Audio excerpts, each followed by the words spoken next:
What changed for KP after the first quarter? I think the level of physicality, and they started to cross-match a little bit.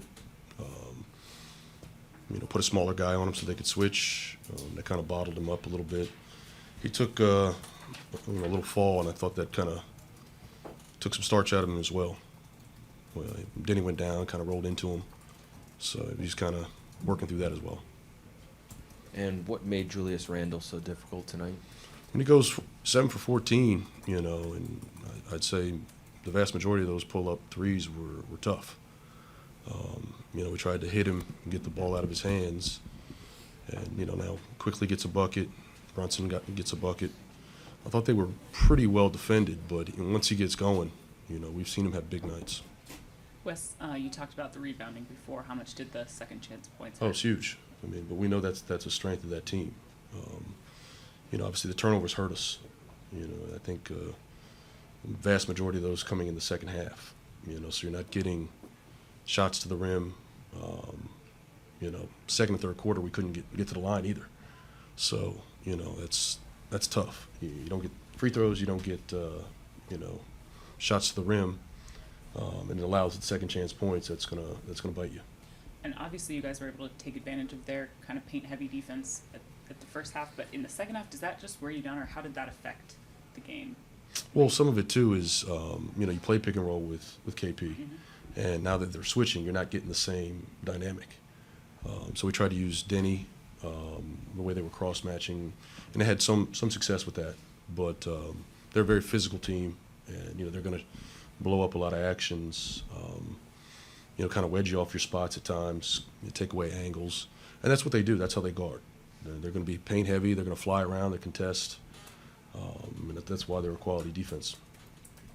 Wes, I know you typically finish with Monte on the floor, but given how well DeLon seemed to be playing, at least to our eyes, and the fact that Monte had a lower back soreness, did you consider going with DeLon over the final several minutes? Yeah, he was kind of bothered a little bit by a little bit of a discomfort in his quad. So I just wanted to make sure there wasn't anything to be concerned with. What'd you make of Deni's defense tonight? I thought he was good. We asked him to guard Randle. Everyone had a crack at it, but I thought he was really good on Brunson late, just moving his feet, trying to defend without fouling, using his size, to body through some of the pick and rolls. He was pretty disciplined as far as staying down on the shot fakes, the pivots, up and under moves. So that's a positive. Obviously your guys' offense was not the problem tonight, but how much does this game kind of encapsulate the issue going forward? Just you got to be sharp on the defense, on turnovers, rebounding, things like that. Well, we have to be sharp in every dimension of the game. Because right now we're fighting for the playoffs. We're fighting for positioning, and like I said yesterday, this is meaningful basketball right now. And when you're playing meaningful basketball, every mistake is magnified, and you can't have so many of them. But the better team won today. Plain and simple. They beat us. They played a great all-around game. Julius made tons of shots, and they executed down the stretch. So tip my hat to them. What made Julius Randle so difficult tonight?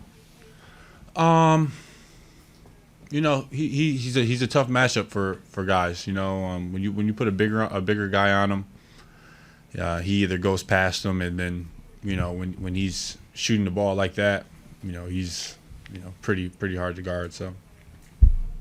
And what can you guys do to protect some of these leads that you're able to build, especially in the first half?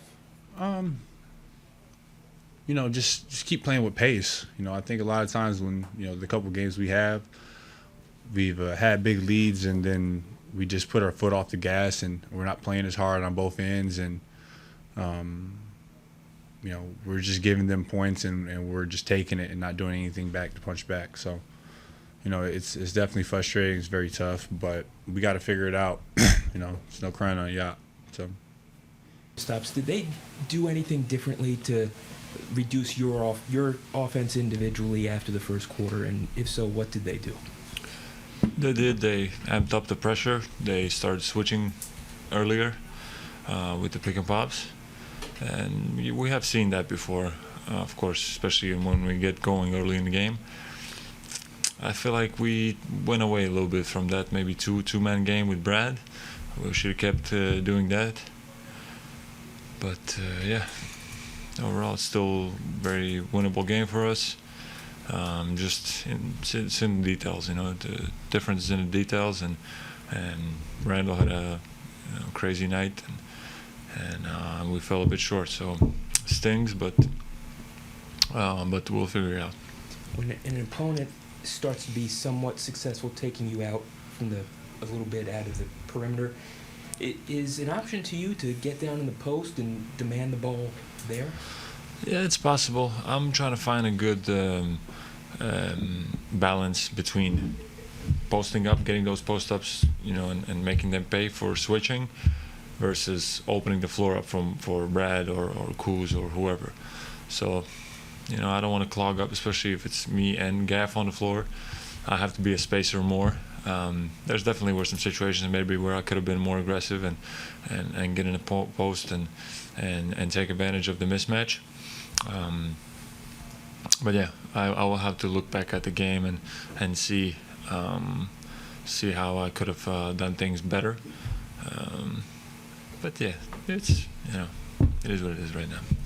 KP, we saw, I think, Deni roll into you at the end of the First quarter. Did you have any residual effects either during the game or after? Yeah, no, I definitely felt it throughout the game.